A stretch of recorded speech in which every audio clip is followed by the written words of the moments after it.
Hello everyone, physics જીનેટના નવા લેક્ચરમાં આપનું બધાનું સ્વાગત છે. Lecture number 7. આની આગળના લેક્ચરમાં આપણે સંઘાતની થિયરી અને સંઘાતના દાખલા જોયેલા. તો આ લેક્ચરમાં આપણે એ જ પ્રેક્ટિસને આગળ વધારીશું. દાખલો રકમ તમારી સામે છે દાખલાની, અને તમે રકમ વાંચીને જાતે દાખલો ગણી શકો છો, કારણ કે હવે ઘણા દાખલા ગણી દીધા છે જેના આધારે તમે દાખલો કરવા માટે સક્ષમ હોવા જોઈએ. રકમ વાંચીએ આપણે. 9 કિલોગ્રામ દળનો બોમ્બ સ્થિર અવસ્થામાં વિસ્ફોટ પામીને 3 કિલોગ્રામ અને 6 કિલોગ્રામના ટુકડામાં ફેરવાય છે. તો 6 કિલોગ્રામ દળની ગતિ ઉર્જા મેળવો. 3 કિલોગ્રામ દળના વેગ છે 1.6 મીટર પર સેકન્ડ. શું કીધું છે? એક બોમ્બ છે, સપોઝ કે ધારેલી એક બોમ્બ છે મોટો. કેટલું વેઇટ છે એનું? 9 કિલોગ્રામનું વેઇટ છે, બરાબર છે. પોતે સ્થિર છે, તેનો વેગ કેટલો હશે? 0 હશે, બરાબર. હવે શું થયું? એનું વિસ્ફોટ થયો. વિસ્ફોટ થશે એટલે પોતાની અંદર જે કેમિકલ એનર્જી છે એમાં કંઈક કેમિકલ રિએક્શન થવાના કારણે એનો વિસ્ફોટ થઈને બે ટુકડા થયા. બે ટુકડામાં એક ટુકડો છે 3 કિલોગ્રામનો, એક ટુકડો 3 કિલોગ્રામનો છે, અને બીજો ટુકડો કેટલો છે? બીજો ટુકડો 6 કિલોગ્રામનો છે. આપેલું છે રકમમાં, આટલું આપણને રકમમાં આપેલું છે. બીજું એમ પણ કીધું છે આગળ કે 3 કિલોગ્રામ દળનો વેગ છે 1.6 મીટર પર સેકન્ડ. સપોઝ કે V1 કહી દો, તો V1 મને આપ્યા 1.6 મીટર પર સેકન્ડ, બરાબર છે. અને V2 છે એ આપણે શોધવા પડશે.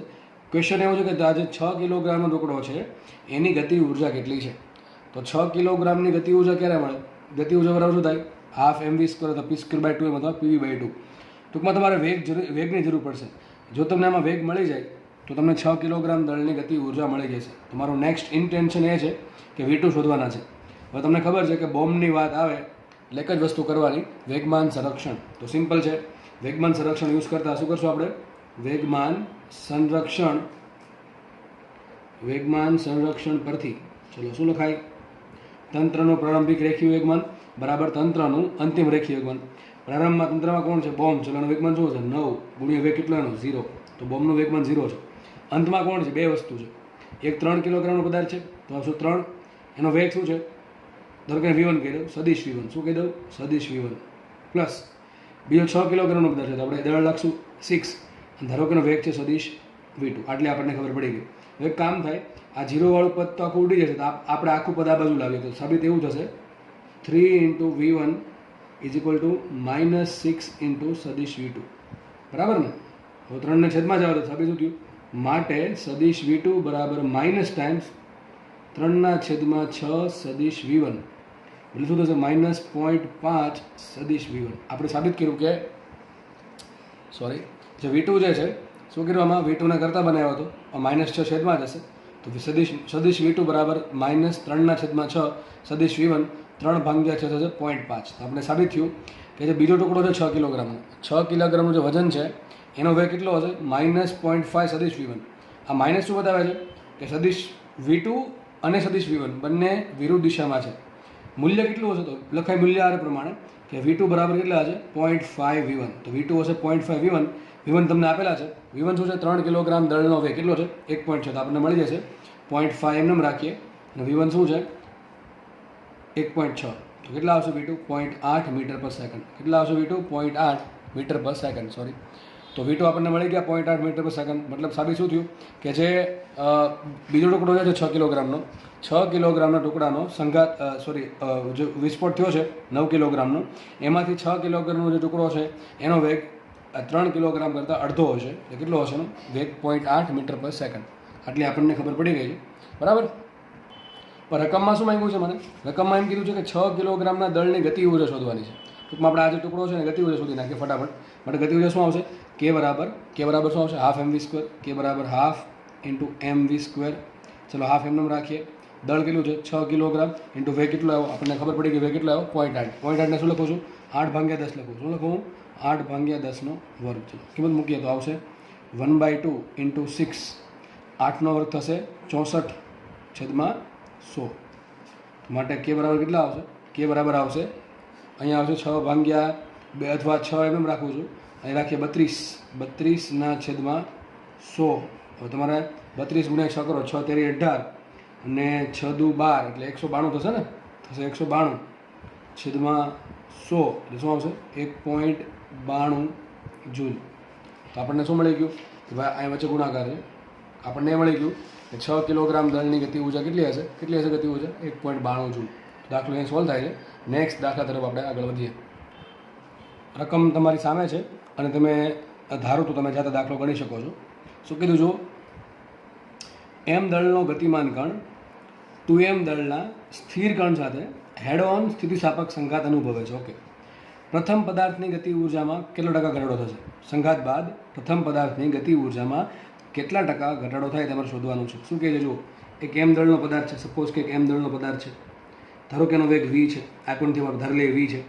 એક બીજો પદાર્થ છે, એનું વજન છે 2m દળ, એ પોતે સ્થિર છે, તો લખાઈશું v1 બરાબર v છે અને v2 બરાબર શું છે 0. v2 બરાબર 0 છે. બંને વચ્ચે સંઘાત થયો. સંઘાત થવાથી ધારો કે જે પેલો પદાર્થ છે એમ દળનો, એનો વેગ થાય છે v1 ડેશ, અને બીજો જે પદાર્થ છે 2m દળનો, બરાબર છે, એનો વેગ થાય છે v2 ડેશ. આટલું થાય છે, આવું કંઈક થાય એવું કંઈક કીધું છે, બરાબર છે, આવું આપણને કીધેલું છે આટલું. હવે શોધવાનું શું છે? ક્વેશ્ચન એવો છે તો કે પ્રથમ પદાર્થ જે છે, આ જે પદાર્થ છે શરૂઆતમાં જે ગતિમાન પદાર્થ છે, એની ગતિ ઉર્જામાં કેટલા ટકા ઘટાડો થશે? સંઘાત બાદ કેટલા ટકા ઘટાડો થશે? પહેલી વાત તો કહી દઉં કે સંઘાત સ્થિતિસ્થાપક છે, એટલે કે કુલ ગતિ ઉર્જા જેટલી હશે એટલી જ તે પહેલાં સંઘાતના બાદમાં હશે.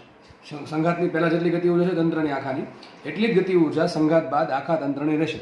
તો તમને પ્રશ્ન પૂછે કે સ્થિતિસ્થાપક સંઘાતમાં તંત્રની ગતિ ઉર્જામાં કેટલા ટકા ઘટાડો થાય? તો 0%. બરાબર છે, 0% થશે. તો હકીકત થાય છે શું? આ પદાર્થ પાસે કોઈ ગતિ ઉર્જા છે એની શરૂઆતમાં, આ પદાર્થ પોતે ગતિ ઉર્જા ધરાવે છે.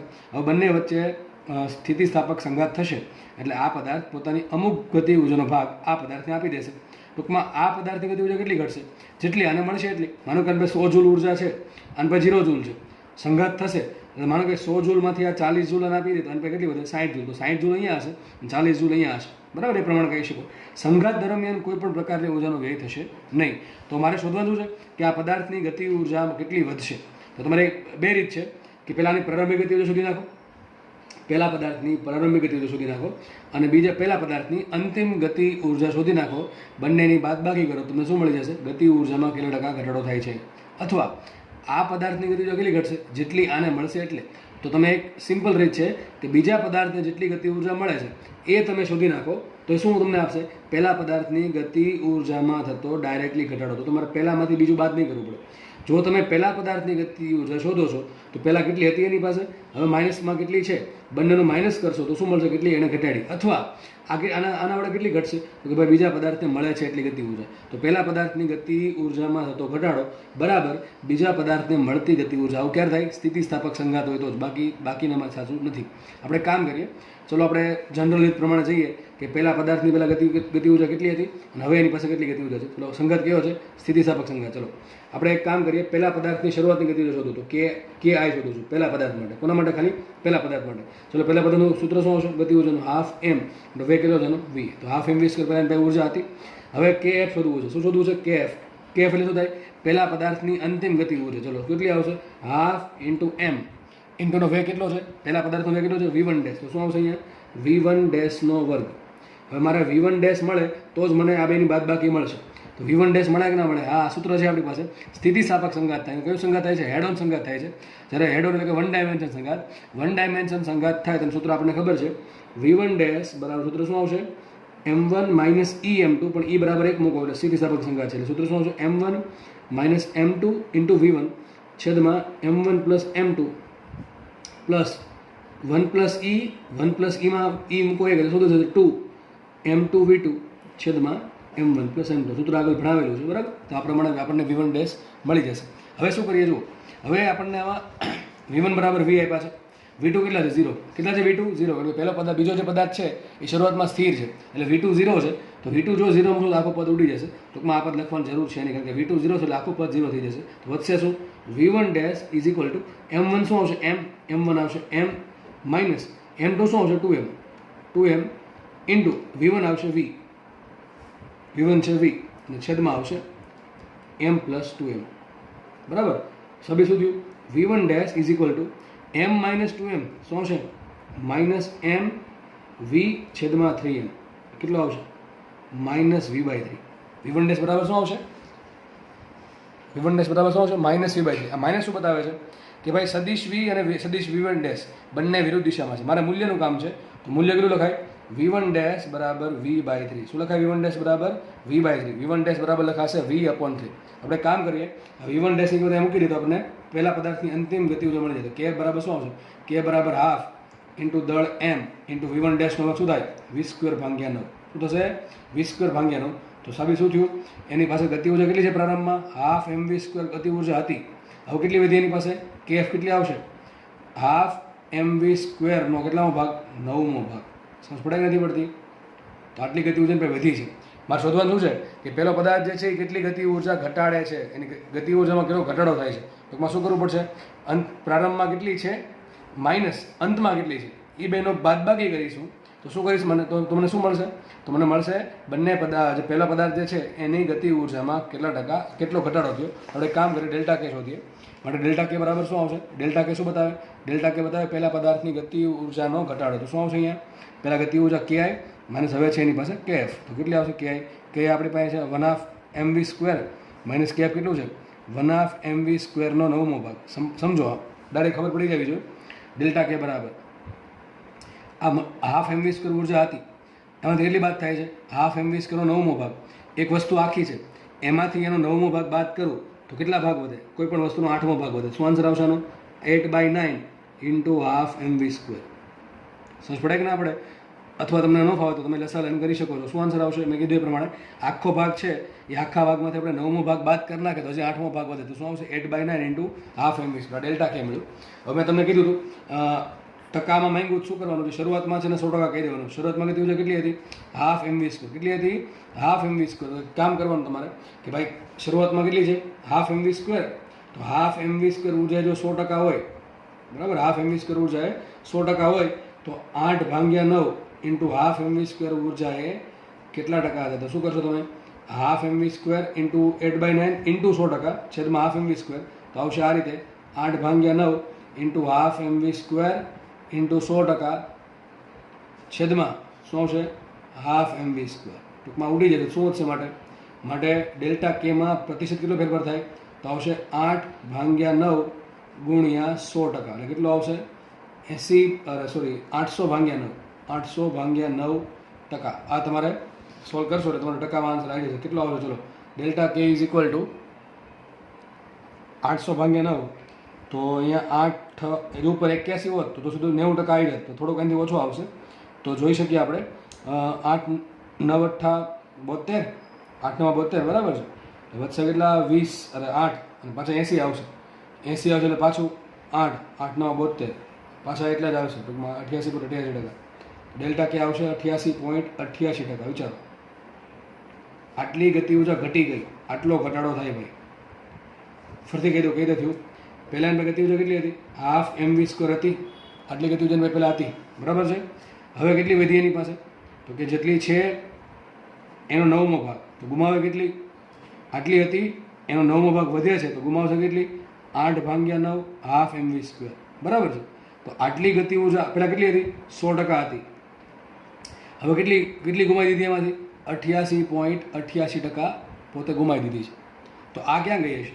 આ ક્યાં ગઈ હશે? આ મળે છે બીને. કોને મળે છે? બીજો પદાર્થ જે છે, કયો પદાર્થ છે? જો અહીં તમે જોઈ શકો છો, આ જે 2m દળનો પદાર્થ છે એને મળે છે આ ઊર્જા. તો તમે ડાયરેક્ટલી જો આની ઊર્જા શોધી નાખો, આની કેટલી આવશે? Half into 2m into v2². તમારે સૂત્ર મૂકવાનું v2 નું. તમને ડાયરેક્ટલી શું મળશે? સોરી, એક મિનિટ અહીંયા ભૂલ પડી છે. KI એની પાસે આટલી ઊર્જા છે, આટલી ઊર્જા છે, એમાંથી આટલી વધી છે, આટલી વધી છે, બરાબર છે. તો ગુમાવી કેટલી પેલા વધારે? 8/9 હાફ mv². તો આટલી ઊર્જા પોતે ગુમાવશે. તો આ જે ગુમાવી છે કોને મળશે? આ બીને મળશે, બરાબર છે. આ કોને મળશે? બીને મળશે. આ તો એની પાસે છે ઓલરેડી. આ એ પાસે છે, પહેલા પદાર્થ પાસે. અને આ જે ગુમાવી છે એ કોને મળશે? બીજા પદાર્થને. તમે એક કામ કરો, દાખલો તમારે શોર્ટમાં કરો, તમે આમ પણ ગણી શકો છો કે ભાઈ પહેલો પદાર્થ કેટલી ઊર્જા ગુમાવે? તો કે ભાઈ બીજાને જેટલી મળે છે એટલી. બીજાને કેટલી મળે? હાફ. અહીં લખી દઉં છું, કેટલી મળશે બીજાને? Half into 2m into v2². તો તમે આ પ્રમાણ શોધો તો તમને ડાયરેક્ટલી ડેલ્ટા કે મળશે, બરાબર છે. પછી ત્રિપદી મૂકી દેવાની કે પહેલાં ઊર્જા હાફ mv² હોય ત્યારે ઊર્જા 100% હોય તો આટલો જવાબ આવશે. 8/9 હાફ ઇન્ટુ હાફ mv² ઊર્જા કેટલી? તો શું આન્સર આવશે? 800/9 લગભગ 88.88%ની આસપાસ આન્સર આવશે. ટૂંકમાં એવું કહી શકાય કે પહેલો પદાર્થ છે પોતાની લગભગ 90% ઊર્જા ગુમાવી દે છે અને 90% ઊર્જા કોને મળશે? બીજાને મળશે. પોતાની પાસે લગભગ 10% ઊર્જા રાખશે અથવા ઊર્જાનો 9મો ભાગ પોતાની પાસે રાખશે. દાખલો ઇઝી છે, દાખલો આઈએમપી છે. આગળ વધીએ આપણે. તો નવા દાખલાની રકમ તમારા સ્ક્રીનની સામે છે. જોઈએ દાખલો. 1 ડાયમેન્શનમાં વી વેગથી ગતિ કરતો પદાર્થ સમાન સ્થિર દળ સાથે, ટૂંકમાં બીજો પદાર્થ છે એ સ્થિર છે અને એનું દળ પહેલાં પદાર્થ જેટલું જ છે, સમાન સ્થિર દળ સાથે અથડાય છે. સંઘાતની અંતિમ કુલ ગતિ ઉર્જા એ તંત્રની પ્રારંભિક ગતિ ઉર્જા કરતાં 50% વધારે છે. ટૂંકમાં સંઘાત થયા પછી જે તંત્રની ગતિ ઉર્જા મળે છે એ પ્રારંભમાં જેટલી ગતિ ઉર્જા હતી એનાથી 50% વધારે છે, એવું કહે છે. આવું પોસિબલ છે? આ પોસિબલ છે. સંઘાત દરમિયાન જો ગતિ ઉર્જા ઉત્પન્ન થતી હોય, ટૂંકમાં બહારથી આપવામાં આવે તો પોસિબલ છે. તો અથડામણ બાદ બંને પદાર્થના સાપેક્ષ વેગનું મૂલ્ય, આ જોડે છે, સંઘાત બાદ બંને પદાર્થના સાપેક્ષ વેગનું મૂલ્ય n × v દ્વારા મળે. તો n કેટલા એ તમારે શોધવાનું છે. દાખલો આઈએમપી છે, ઘણો ખરો દાખલો છે. ચલો જોઈએ આપણે. રકમ વાંચતા જઈએ અને ધીમે ધીમે એનું ડ્રોઈંગ ફિગર બનાવતા જઈએ. તો લખ્યું છે એવું કે 1 ડાયમેન્શનમાં વી વેગથી ગતિ કરતો પદાર્થ સમાન સ્થિર દળ ધરાવે છે. ધારો કે આપણે ધારી લઈએ એક પદાર્થ છે, એનું દળ છે સ્મોલ m, એનો વેગ છે v, બરાબર છે. 1 ડાયમેન્શન સંઘાત છે એટલે દિશા લખવાની કંઈ જરૂર છે નહીં, બરાબર છે. પછી આગળ બીજો એક પદાર્થ પડ્યો છે, એનું દળ કેટલું છે? સ્મોલ m જ છે, પણ એનો વેગ કેટલો છે? 0. ટૂંકમાં v1 આપ્યા છે v1 આપ્યા છે v અને v2 કેટલા છે? 0 છે. v2 0 છે, બરાબર. આટલી ખબર પડી આપણને. બંને વચ્ચે સંઘાત થયો. સંઘાત થવાથી શું થશે? આ પદાર્થ છે, સંઘાત કેવો થાય છે કીધું નથી, ખાલી એવું કીધું છે અથડાય છે. એ સંઘાત ત્રણેયમાંથી કોઈ પણ હોઈ શકે, સ્થિતિસ્થાપક, અસ્થિતિસ્થાપક કે સંપૂર્ણ અસ્થિતિસ્થાપક, બરાબર. ધારી લઈએ આપણે કે પહેલો પદાર્થ છે m દળનો, ધારો કે એનો વેગ છે v1 ડેશ, અને જે બીજો પદાર્થ છે જે પહેલાં સ્થિર હતો, હવે સંઘાત થવાથી ધારો કે એનો વેગ થઈ ગયો v2 ડેશ. 1 ડાયમેન્શન સંઘાત છે એટલે વેગ છે એ આ દિશામાં જ હશે. હવે એમ જરૂર નથી કે હંમેશા આમ જ હોય, એ વિરોધી દિશા આમ પણ હોઈ શકે, એ ધને હોઈ શકે, ઋણે હોઈ શકે. એ પ્રમાણે v2 ડેશ છે એ પણ ધને હોઈ શકે અને ઋણ પણ હોઈ શકે. આપણે ધારી લઈએ કે ધારો કે v1 ડેશ આ પ્રમાણે મળે છે. હવે કે છે શું જુઓ, પહેલાં કામ કરીએ. સંઘાતનો ટાઈપ નથી આપ્યો એટલે 100% આપણે શું કરવું પડશે? વેગમાન સંરક્ષણનો ઉપયોગ કરવો જ પડશે. આપણે કામ કરીએ, લખીએ આપણે વેગમાન સંરક્ષણ પરથી શું લખાય? ચલો, વેગમાન સંરક્ષણ પરથી શું લખાશે? બોલો. m × v. શું આવશે એનો વેગમાન? m સદિશ v. ચલો, m સદિશ v plus m × 0, m × 0 is equal two આનો વેગમાન શું આવશે? m સદિશ v1 ડેશ પ્લસ m સદિશ v2 ડેશ. કેમ સદિશ કર્યા છે મેં? ભલે 1 ડાયમેન્શન સંઘાત છે, પરંતુ તમને એક્ઝેક્ટલી ખબર નથી v1 ડેશ આમ છે કે આ બાજુ છે, એ પ્રમાણે v2 ડેશ આમ છે કે આ બાજુ છે, એટલા માટે મેં સદિશ કર્યા છે. તમે જોઈ શકો છો દરેક જગ્યાએ આમાં શું છે? m કોમન છે. જો આ તો 0 થઈ જ ગયું, અહીંયા m છે, અહીંયા m છે, અહીંયા m, ટૂંકમાં m ઉડી જતું, વધ્યું શું છે? સાબિત થયું સદિશ v બરાબર સદિશ v1 ડેશ પ્લસ સદિશ v2 ડેશ. આવું થયું, બરાબર. શું સાબિત થયું? સદિશ v બરાબર સદિશ v1 ડેશ પ્લસ સદિશ v2 ડેશ, બરાબર કે નહીં? આને આપીએ આપણે સમીકરણ નંબર 1. આગળ વધીએ. હવે નેક્સ્ટ સ્ટેપ શું કહે છે? જુઓ, નેક્સ્ટ સ્ટેપ એવું કહે છે કે સંઘાતની અંતિમ કુલ ગતિ ઉર્જા, ટૂંકમાં આ સંઘાત થયા પછી જે કુલ ગતિ ઉર્જા છે આ એ કેટલી છે? પ્રારંભિક ગતિ ઉર્જા કરતાં 50% વધુ છે. આપણે કામ કરીએ, અંતમાં કેટલી ગતિ ઉર્જા છે એ પણ લખી નાખીએ અને પ્રારંભમાં છે એ પણ લખી નાખીએ. ચલો, kf અને ki. kf છે અંતિમ ગતિ ઉર્જા અને ki છે પ્રારંભિક ગતિ ઉર્જા. ચલો આપણે જોઈએ તો k બરાબર શું આવશે? અંતિમ ગતિ ઉર્જા. ચલો, આની પાસે કેટલી ગતિ ઉર્જા આવશે? Half m v1 dash square. આની પાસે કેટલી આવશે? Half m v2 dash square. તો k બરાબર આવશે half m v1 dash square plus આને કેટલી ગતિ ઉર્જા આવશે? Half m v2 dash square. અને થયું કે ન થયું? Next ki. ચલો, ki શું આવશે? તો સંઘાતની પ્રારંભિક ગતિ ઉર્જા કેટલી આવશે? આ તો સ્થિર છે એટલે આની પૈકી ગતિ ઉર્જા હશે ને, આની પૈકી કેટલી ગતિ ઉર્જા હશે? Half m v square. Half m v1 square, પણ v1 આપણને આપ્યા છે v, તો આવશે હાફ v સ્ક્વેર. ઓકે છે એવું. જે અંતિમ ગતિ ઉર્જા છે એ પ્રારંભિક કરતાં 50% વધારે છે. ટૂંકમાં મતલબ માનો કે તમારી પાસે 100 રૂપિયા છે, એમાં આને 100% કહેવાય કે ના કહેવાય? 100 રૂપિયાને 100% કહી દો, એમાં 50% હજી નાખો, આગળ ભૂલી જાઓ. માનો કે તમારી પાસે કોઈ પણ વસ્તુ છે 100% છે, બરાબર છે, એમાં 50% હજી નાખો તો થશે કેટલી? 150%. કેટલી થાય? 150%. 150%માંથી ટકા હટાવવા શું કરવું પડે? 100 વડે ભાગો. શું થશે? 1.5 ગણું. શું થશે? 1.5 ગણું. હું એમ કહું કે ભાઈ મારી પાસે જેટલા રૂપિયા છે એનાથી 50% વધારે રૂપિયા બીજા કોઈ વ્યક્તિ પાસે છે. તો મતલબ શું થયો કે મારી કરતાં 1.5 ગણા રૂપિયાની પાસે છે. માનો કે મારી પાસે 100 રૂપિયા છે તો વ્યક્તિ પાસે 150 રૂપિયા છે. માનો કે મારી પાસે 200 રૂપિયા છે તો વ્યક્તિ પાસે 300 રૂપિયા હશે. સમજ પડે કે નહીં પડતી? એટલે રૂપિયા મારી પાસે જેટલા છે એનાથી 50% વધારે છે. મતલબ એમ થાય છે એટલે કોઈ વસ્તુ કરતાં બીજી વસ્તુ જો એના કરતાં 50% વધારે હોય, મતલબ એમ થાય કે બીજી વસ્તુ છે એ પહેલી વસ્તુ કરતાં 1.5 ગણી છે. આ રીતે કે માનો કે કોઈ વસ્તુ 100% હતી, બીજી વસ્તુ છે 50% વધુ છે, તો કેટલી આવશે બીજી વસ્તુ? 100% તો છે જ, ઉપરથી પછી નવી કેટલી? 50%. તો કુલ થશે કેટલી? 150%. 150% છે તો ટકા કાઢવા માટે શું કરવું પડે? 100 વડે ભાગો તો શું આવશે? 1.5. મતલબ એમ થયો કે જો અંતિમ ગતિ ઉર્જા છે એ પ્રારંભિક ગતિ ઉર્જા કરતાં 50% જો વધારે હોય તો મતલબ એમ થયો કે અંતિમ ગતિ ઉર્જા એ પ્રારંભિક ગતિ ઉર્જા કરતાં 1.5 ગણી છે. અહીંયા આગળ લખાશે 50. આપણે લખશું અહીંયા કે KF એ KI કરતાં 50% વધુ છે. મતલબ સાબિત શું થયું? KF બરાબર 1.5 KI. શું સાબિત થયું? KF બરાબર 1.5 KI. ચલો આગળ વધીએ, મૂકીએ કિંમત આપણે. તો KF is equal to 1.5 KI. તો KFનું સૂત્ર શું છે? આપણે KF હમણાં શોધેલું આગળ છે. કેટલું છે KF? Half m V1 dash square plus half m V2 dash square. અહીંયા શું આવશે? Half m V1 dash square plus કેટલા છે? હાફ, આ આખું અંતિમ ગતિ ઉર્જા છે, બરાબર છે? તો આવશે half m V1 dash square plus half m V2 dash square is equal to કેટલા આવશે? 1.5 KI. KI શું છે? પ્રારંભિક ગતિ ઉર્જા. કેટલી આવશે? 1/2 MV square, half MV square, બરાબર છે? તો જો આમાંથી શું કોમન શું નીકળે છે? દરેકમાંથી અહીંથી હાફ એમ, અહીંથી હાફ એમ કોમન આવશે. વધશે શું? V1 dash square plus V2 dash square is equal two શું સાબિત થયું? 1.5 V સ્ક્વેર. બરાબર? શું સાબિત થયું? 1.5 V સ્ક્વેર. તો આ સાબિત થઈ ગયું, બરાબર કે નહીં? આટલું સાબિત થાય છે. તો આ જે સમીકરણ મળ્યું આપણને ગતિ ઉર્જા પરથી, એને આપણે સમીકરણ નંબર 2 કહીશું. આગળ આપણે પાસે સમીકરણ નંબર 1 હતું. શું તો જો આ હતું સદિશ V બરાબર સદિશ V1 ડેશ પ્લસ સદિશ V2 ડેશ. તો સમીકરણ 1 શું છે? સદિશ V બરાબર સદિશ V1 ડેશ પ્લસ સદિશ V2 ડેશ. હવે તમારે શોધવાનું છે, ક્વેશ્ચન ખાસ વાંચો. શું છે? બંને પદાર્થોનો સાપેક્ષ કેટલો, એટલે સંઘાત બાદ બંને પદાર્થોનો સાપેક્ષ કેટલો છે શોધવાનું છે. ટૂંકમાં સાપેક્ષ કોને કહેવાય? તમને શીખવાડ્યું છે કે એક સદિશ V1 હોય, એક સદિશ V2 છે. તો સદિશ V1 તો શું કહેવાય? પહેલા પદાર્થનો બીજા પદાર્થની સાપેક્ષે સાપેક્ષ. ટૂંકમાં શું થશે? સદિશ V1 માઇનસ સદિશ V2. ટૂંકમાં તમારે શું શોધવાનું છે? સદિશ V1 ડેશ માઇનસ સદિશ V2 ડેશ અથવા સદિશ V2 ડેશ માઇનસ સદિશ V1 ડેશ તમારે શોધવાનું છે, બરાબર? દાખલો જેનો પૂછેલ દાખલો છે, આપણે દાખલો પૂરો કરીએ. તો આ સમીકરણ નંબર 1 હતું, અહીં લખ્યું છે. હવે આપણે હવે એક કામ કરશું. સંઘાત જુઓ કઈ ટાઈપનો છે. સંઘાત કઈ ટાઈપનો છે કીધું નથી એક્ઝેક્ટલી મને, પણ એવું કીધું છે એક દળ, એક સરખું દળ બીજા એક સરખા સ્થિર દળ સાથે અથડાય છે, બરાબર છે? અથડાવવાથી શું થશે? બંને 1 ડાયમેન્શનમાં ગતિ કરે. કેમાં ગતિ કરે છે? 1 ડાયમેન્શનમાં ગતિ કરે છે, એ પાક્કું છે. એટલે ટૂંકમાં જે ગતિ થશે એ માત્ર એક દિશામાં થશે. ધારો કે એક દિશામાં થાય છે. કઈ દિશામાં થાય છે? ધન એક દિશામાં ગતિ થાય છે. તો આપણે ધારવું પડશે હવે કે ધારો કે V1 ડેશ પણ આ બાજુ છે અને V2 ડેશ પણ આ બાજુ છે.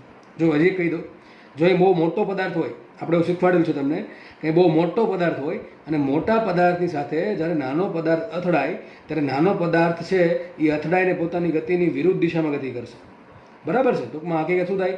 જો આ પદાર્થ છે એ બહુ મોટો હોય તો V1 ડેશ ઉલટું આવે ને, લગભગ આમાં કંઈ વેગમાં ફરક પડશે નહીં. આપણે એવો કિસ્સો પણ જોયેલો છે સ્થિતિસ્થાપક સંઘાતના કિસ્સામાં. પણ અહીંયા શું થાય છે? M દળ છે એ M દળ સાથે અથડાય છે. M દળ છે એ બીજા M દળ સાથે અથડાય છે. ટૂંકમાં અથડાયા બાદ આ પોતાની ગતિની દિશા વિરુદ્ધ બદલાવશે નહીં. કે દળ કેવું છે? સરખું છે. મતલબ કહેવાનો તાત્પર્ય એવો છે કે V1 ડેશ અને V2 ડેશ લગભગ એક દિશામાં જ હશે, બરાબર છે? તો લખાઈશું અહીંયા. આ બધી શું લખાય? બોલો, બંને એક દિશામાં હોય. ટૂંકમાં સદિશ V સદિશ V1 ડેશ સદિશ V2 ડેશ એક દિશામાં શું લખાય કે બે રીતે જઈ શકાય. તમે ડાયરેક્ટલી લખી શકો તો થીટા બરાબર 0 છે, એનો કોન્સેપ્ટ યુઝ કરી શકો કે V સ્ક્વેર બરાબર V1 dash square plus V2 dash square plus 2V1 V2 cos theta. Theta 0 મૂકો તો પણ ચાલશે. તો સિમ્પલ શું લખાશે અહીંયા? V બરાબર આવશે V1 dash plus V2 dash. શું આવશે? સદિશ V બરાબર આવશે V1 dash plus V2 dash. એક દિશામાં હોવાના કારણે આપણે કામ કરીએ V સ્ક્વેર, બે બાજુ સ્ક્વેર કરી દો તો લખાશું અહીંયા V square is equal to V1 dash square plus V2 dash square plus 2V1 V2. શું આવશે? Sorry 2V1 dash V2 dash. તો V સ્ક્વેર બરાબર V1 dash square plus V2 dash square plus 2V1 dash V2 dash, બરાબર? આનો work કર્યો. આ સમીકરણ છે એનો વર્ક કરતો તમને રિઝલ્ટ આવું મળશે. પણ આપણને ખબર છે V1 dash square plus V2 dash square બરાબર શું લખાય? શું લખાય? લખ્યું છે 1.5 V1 1.5 V સ્ક્વેર. આપણે કામ કરીએ, લખાશે અહીંયા V square is equal to v1 dash square plus v2 dash square બરાબર શું લખું છું 1.5 વી સ્ક્વેર. તો અહીંયા આવશે 1.5 V square plus 2v1 dash v2 dash. આટલું થઈ ગયું ને. હવે એક કામ કરીએ, આ પદને આ બાજુ લાવો તો સાબી શું થશે V square minus 1.5 V square is equal to 2v1 dash v2 dash. તો આના પરથી સાબિત શું થયું 2v1 dash into v2 dash બરાબર શું મળશે -0.5 વી સ્ક્વેર. શું મળશે -0.5 વી સ્ક્વેર બરાબર છે. તો આ સમીકરણ નંબર 3 આપીએ આપણને. આ 2v1 dash into v2 dash બરાબર શું મળશે -0.5 વી સ્ક્વેર. ક્વેશ્ચન શું છે એક્ઝેક્ટલી મેં શું કીધું અત્યારે સુધી મેં કીધું પહેલાં આપણને એમ કીધું છે કે એક પદાર્થ છે સ્થિર પદાર્થ છે એની જોડે બીજો પદાર્થ અથડાય છે. તો પહેલાં આપણે વેગમાન સંરક્ષણ આપ્યો, વેગમાન સંરક્ષણને સમીકરણ નંબર 1 આપ્યું. પછી એવું રકમમાં એવું કીધું છે કે અંતિમ કુલ ગતિ ઉર્જા એ પ્રારંભિક કુલ ગતિ ઉર્જા કરતાં 50% વધુ છે. આપણે અંતિમ ગતિ ઉર્જા શોધી, પ્રારંભિક ગતિ ઉર્જા શોધી અને પછી સમીકરણ મૂક્યું કે ભાઈ અંતિમ ગતિ ઉર્જા છે એ પ્રારંભિક કરતાં 50% વધારે હોય તો લખાઈશું કે બરાબર 1.5 KI. એના પરથી મને એક સમીકરણ મળ્યું. હવે સમીકરણ આ એક સમીકરણ નંબર 1 છે, આ સમીકરણ નંબર 1 છે, આ સમીકરણ નંબર 2 છે. બંનેને સોલ્વ કરતા છે આવું સાબિત થયું 2v1 dash into v2 dash બરાબર -0.5 વી સ્ક્વેર. અહીંથી અહીંયા શું કર્યું છે કે ધાર લીધું કે ધારો કે v1 ડેશ ને v2 ડેશ એક જ દિશામાં છે તો 2v1 dash into v2 dash બરાબર કેટલા આવશે -0.5 વી સ્ક્વેર આવશે. આવું સાબિત થાય છે. એ માઇનસ શું કામ આવે છે અહીંયા ગતિ ઉર્જા છે અંતિમ એ પ્રારંભિક કરતાં વધારે છે એટલે બહારથી ગતિ ઉર્જા પ્રોવાઈડ કરીએ છીએ તો જ આવું પોસિબલ છે બરાબર છે. હવે શોધવાનું શું છે મારે સાપેક્ષ વેગ. કોનું સાપેક્ષ વેગ v1 ડેશ પહેલા પદાર્થ અને બીજા પદાર્થનો સંઘાત બાદનો સાપેક્ષ વેગ શોધવાનો છે. તો આપણે શું કરશું સંઘાત બાદ પહેલા પદાર્થનો વેગ કેટલો છે v1 ડેશ છે, બીજા પદાર્થનો વેગ કેટલો છે v2 ડેશ છે. તો સાપેક્ષ વેગ કોને કહેવાય ધારો કે કીધું v રિલેટિવ. તો v રિલેટિવ કોને આપણે મૂલ્ય શોધશું આપણું શું શોધશું આપણે મૂલ્ય. તો મૂલ્ય કોને આવશે મૂલ્ય કોને કહેવાય સદિશ v1 ડેશ માઇનસ સદિશ v2 ડેશ. ટૂંકમાં શોધવાનું છે ટૂંકમાં મારે v1 dash minus v2 dash શોધવાના છે કે બંને એક દિશામાં છે એટલા માટે મેં એને v1 dash minus v2 dash કહી દીધા. માટે v રિલેટિવ આનો બે બાજુ સ્ક્વેર કરો શું આવશે v રિલેટિવનો સ્ક્વેર બરાબર શું આવશે v1 dash square plus v2 dash square minus 2v1 dash v2 dash cos theta અથવા કોસ થીટા નહીં લખો ચાલશે બરાબર છે. શું કર્યું મેં સાપેક્ષ કોને કહેવાય v12 કોને કહેવાય v12 v1 માઇનસ v2 એ જ રીત વાપરી છે. તો સદિશ આ પ્રમાણે લખવું છે સદિશ v રિલેટિવ બરાબર શું આવે સદિશ v1 ડેશ માઇનસ સદિશ v2 ડેશ બરાબર. પછી બે બાજુ સ્ક્વેર કરી દીધા એટલે ટૂંકમાં આવું થશે. અને મેં એવું ધારી લીધું કે v1 ડેશ અને v2 ડેશ વચ્ચેનો ખૂણો 0 છે કારણ કે સંઘાત 1 ડાયમેન્શન છે એટલા માટે અને બંને પદાર્થના દળ સરખા છે એટલા માટે. તો છેલ્લે આપણે શું કરીએ બેનો સ્ક્વેર કરીએ તો શું થશે v રિલેટિવનો સ્ક્વેર આપણે આ શોધવાનું છે એનું મૂલ્ય v રિલેટિવનો સ્ક્વેર બરાબર આનો સ્ક્વેર કરો ચલો બે બાજુ શું થશે v1 ડેશ સ્ક્વેર આ કોના જેવું થઈ ગયું a માઇનસ b જેવું a માઇનસ બીનો સ્ક્વેર શું થાય a square plus b square minus 2ab તે જ વસ્તુ છે. આપણા v રિલેટિવનો સ્ક્વેર બરાબર શું થશે v1 dash square plus v2 dash square minus 2v1 dash v2 dash મૂકીએ કિંમત તો v square relative is equal to અહીંયા શું આવ્યું જો પાછું v1 dash square plus v2 dash square v1 dash square plus v2 dash સ્ક્વેરને શું કહેવાય 1.5 વી સ્ક્વેર. તો અહીંયા આવશે 1.5 V square minus 2v1 dash v2 dash. તો સાબિત થઈ ગયું v રિલેટિવનો સ્ક્વેર ઇઝ ઇક્વલ ટુ આ તો 1.5 વી સ્ક્વેર એનું રાખીએ માઇનસ આ 2v1 dash into v2 dash બરાબર શું લખાય અહીંયા આગળ શોધ્યું જો આપણે 2v1 dash into v2 dash બરાબર શું લખાય -0.5 વી સ્ક્વેર. તો લખાશે -0.5 વી સ્ક્વેર. તો સાબિત થશે V square relative is equal to 1.5 V square minus plus 0.5 V square. સાબિત શું થઈ ગયું માટે સાપેક્ષ વેગનો વર્ગ બરાબર કેટલો થશે 1.5 ને અડધું 2 વી સ્ક્વેર. સાબિત થયું V relative is equal to √2 times V. સાબિત થઈ ગયું √2 ટાઈમ્સ વી. રકમમાં એવું કીધું છે કે સાપેક્ષ વેગ છે વી રિલેટિવ એ કેટલો છે n ગુણ્યા વી છે. સાબિત શું થશે n બરાબર √2. સાબિત થશે n બરાબર √2. દાખલો સારો છે ઘણો દાખલો સારો છે. શું કરવાનું છે રકમમાં જે કીધું છે એ જ કરવાનું છે. ચલો શું કર્યું આપણે ફટાફટ જોઈ લઈએ. રકમમાં પહેલાં એક તમને કીધું છે કે એક પદાર્થ સ્થિર છે એક પદાર્થ ગતિ કરે આપણે પહેલું સ્ટેપ કહ્યું પહેલું સ્ટેપ વાપરવાનું વેગમાન સંરક્ષણ. વેગમાન સંરક્ષણ તમને એક સમીકરણ મળ્યું સદિશ v બરાબર સદિશ v1 dash plus v2 dash અથવા આમ લખો તો પણ ચાલશે v બરાબર v1 dash plus v2 dash કારણ કે આપણે બધી દિશા એક જ છે માન લઈએ તો v બરાબર v1 dash plus v2 dash આને સમીકરણ નંબર 1 કીધું. પછી બીજું શું કહે છે આગળ લખે છે લોકો કે અંતિમ ગતિ ઉર્જા તો અંતિમ ગતિ ઉર્જા સુધી પ્રારંભિક ગતિ ઉર્જા તો પ્રારંભિક સુધી અંતિમ છે એ પ્રારંભિક કરતાં 50% વધારે છે તો આપણે એના પરથી એક સમીકરણ મળશે. તો જો અંતિમ ગતિ ઉર્જા kf એ પ્રારંભિક k કરતાં 50% વધારે હોય તો લખાઈશું k બરાબર 1.5 k. એમાં આપણે kf ની કિંમત મૂકી k ની કિંમત મૂકી મને એક સમીકરણ મળ્યું કયું આપણે v1 dash square plus v2 dash square બરાબર 1.5 વી સ્ક્વેર એને સમીકરણ નંબર 2 આપ્યું. આ સમીકરણ નંબર 1 છે v બરાબર v1 dash plus v2 dash v બરાબર v1 dash plus v2 dash અહીંયા વી સ્ક્વેર છે, v1 ડેશ સ્ક્વેર છે, અહીંયા v2 ડેશ સ્ક્વેર છે, અને ખાલી શું છે v બરાબર v1 dash plus v2 dash. મારા બેન ભેગા કરવા બેને શું કરવું પડે? આનો સ્ક્વેર કરવો પડે, કાં તો આનો વર્ગમૂળ કાઢવું પડે, કાં તો આનો સ્ક્વેર કરવો પડે. ઇઝી શું રહે? આનો સ્ક્વેર કરવાનો. આપણે બે બાજુ સ્ક્વેર કરો શું થશે? v સ્ક્વેર બરાબર v1 dash square plus v dash. આ કયું સૂત્ર થઈ ગયું કે x બરાબર a પ્લસ b હોય તો લખાઈશું x સ્ક્વેર બરાબર s square plus b square plus 2ab. તે જ કર્યું છે v square is equal to v1 dash square plus v2 dash square plus 2v1 v1 dash v2 dash. હવે આપણને સમીકરણ નંબર 2 શું આપે છે? v1 dash square plus v2 dash બરાબર શું છે? 1.5 v સ્ક્વેર. તેના બરાબર શું મૂકી દીધું? 1.5 v square plus 2v1 dash v2 dash આપણે સાઈડમાં રાખીએ અને આમ લેવા તો છેલ્લે સાબિત થયું 2v1 ડેશ v2 ડેશ બરાબર -0.5 v સ્ક્વેર. અને સમીકરણ નંબર 3 આપ્યું. મેન શોધવાનું શું છે કે સંઘાત બાદ જે વેલોસિટી મળી પહેલા પદાર્થની બીજા પદાર્થની, એમાં સાપેક્ષ વેગ કેટલો છે? તો પહેલા પદાર્થનો વેગ છે v1 ડેશ, બીજા પદાર્થનો વેગ v2 ડેશ છે. તો સાપેક્ષ વેગ કોને કહેવાય? v1 dash minus v2 dash અથવા v2 dash minus v1 dash. આપણને ખબર છે મારે પહેલા પદાર્થનું બીજા પદાર્થ સાપેક્ષ વેગ શોધવું હોય તો શું કરવું પડે? સાપેક્ષ વેગ કોને કહેવાય? v12 બરાબર v1 માઇનસ v2. તો આ બે પદાર્થનો સાપેક્ષ વેગ શું થાય? શું થાય બોલો? v રિલેટિવ બરાબર શું થશે? v1 dash minus v2 dash. શું થશે? v1 dash minus v2 dash. અહીંયા વચ્ચે cos θ વાળું પદ આવશે પણ આપણે દિશા એક જ છે એટલે એ લખવું નથી. તો શું આવશે સાબિત? v relative is equal to v1 dash minus v2 dash. બે બાજુ સ્ક્વેર કરો શું સાબિત થશે?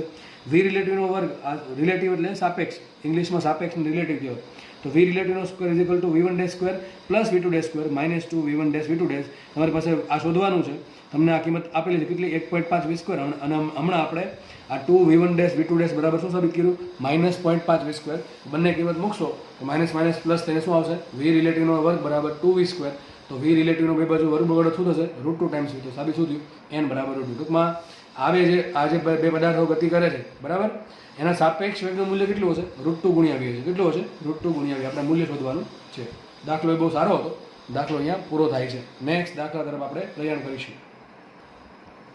નેક્સ્ટ દાખલાની રકમ તમારી સામે છે. દાખલો પૂછાયેલ દાખલો છે બરાબર. દાખલો બહુ સારો છે એટલે ભવિષ્યમાં પણ હજી પૂછવાનો ચાન્સ છે આના. જુઓ શું કર્યું છે? સંકુચિત અવસ્થા એટલે કે સંકોચન અવસ્થામાં રહેલી સ્પ્રિંગ માટે જ્યારે બંને બ્લોકને મુક્ત કરવામાં આવે ત્યારે તેમનો પ્રારંભિક વેગ v1 અને v2 છે.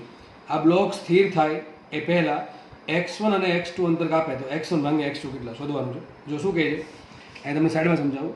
મારી પાસે એક સ્પ્રિંગ હતી બરાબર. સપોઝ કે એક સ્પ્રિંગ છે બરાબર. એક સ્પ્રિંગ છે, આ પ્રમાણે સ્પ્રિંગ હતી, એકદમ ખુલ્લી સ્પ્રિંગ. હવે શું કરું છું? એની જોડે એક બ્લોક બાંધો, એક બ્લોક અહીંયા બાંધું છું, એનું દળ છે m1. બીજા છેડે બીજો બ્લોક બાંધો, એનું દળ છે m2. હવે શું કરું? સ્પ્રિંગને દબાવું છું બરાબર. સ્પ્રિંગને દબાવશું એટલે એક સમય એવો આવશે કે સ્પ્રિંગનું ધારો કે આપણે દબાઈ દીધી x જેટલી, તો આટલું આપણે દબાઈ દીધી તો કન્ડિશન આવી થઈ જશે. આ દળ છે m1, આ દળ છે અહીંયા m2. હવે આ જે સપાટી છે, આ સપાટી એકદમ કેવી સપાટી છે? લીસી સપાટી. કેવી લીખી છે? લીસી સપાટી લીખી છે. સપાટી કેવી છે? લીસી.